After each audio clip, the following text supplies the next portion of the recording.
sini saya akan menjelaskan beberapa fungsi pada alat pendengaran manusia. Ya, untuk gambarnya sudah ada di sini. Nah, kita akan jelaskan satu persatu untuk setiap bagiannya. Gambar yang pertama ini disebut daun telinga. Dan fungsinya untuk apa? Fungsinya yaitu untuk mengumpulkan gelombang suara, lalu diarahkan untuk menuju lubang telinga. Untuk gambar yang kedua ini disebut dengan saluran telinga. Nah, saluran telinga ini berfungsi untuk menyalurkan getaran telinga untuk menuju ke gelombang telinga. Dan untuk gambar yang ketiga ini merupakan gendang telinga. Nah, gendang telinga di sini berfungsi untuk menangkap getaran suara dan dirubah menjadi getaran mekanisme. Gambar yang keempat ini dinamakan sebagai tulang telinga. Nah, di tulang telinga ini terdapat 3 tulang. Yang pertama itu ada tulang martil, yang kedua ada tulang landasan, dan yang ketiga tulang sanggurdi. Nah, untuk tulang telinga ini berfungsi untuk memperkuat dan menghantarkan getaran ke telinga dalam. Gambar yang kelima ini disebut dengan bagian saluran eustasius. Nah, saluran ini berfungsi untuk menyeimbangkan udara antara telinga tengah dan lingkungan luar. Gambar yang keenam ini disebut dengan saluran setengah lingkaran, yang mana ini berfungsi untuk sebagai alat keseimbangan tubuh.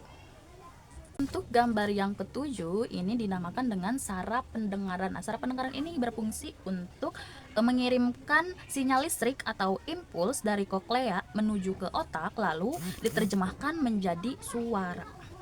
Untuk gambar yang ke-8 ini dinamakan dengan rumah siput ya, atau bisa disebut dengan koklea. Nah, koklea ini berfungsi untuk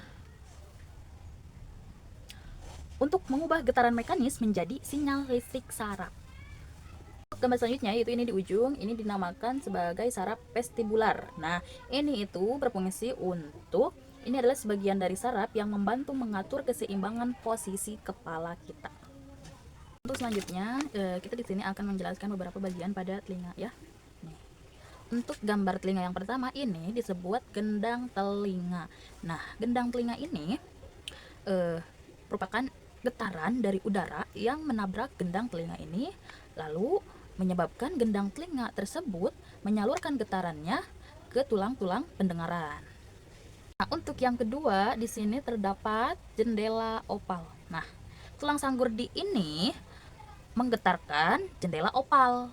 Nah, ini merupakan pintu masuk getaran untuk menuju ke telinga dalam atau koklea. Gambar yang ketiga yaitu ada koklea. Nah, untuk koklea ini getaran dari jendela opal ini menyebabkan gelombang tekanan pada cairan koklea atau telinga dalam. Keempat yaitu ada ujung saraf sensoris. Ya, gelombang cairan menekankan basilar dan menggerakkan sel-sel rambut yang menuju pada ujung saraf sensoris. Nah, gerakan mekanis ini diubah menjadi impuls listrik yang dikirimkan ke otak melalui saraf pendengaran untuk dipresentasikan menjadi suara.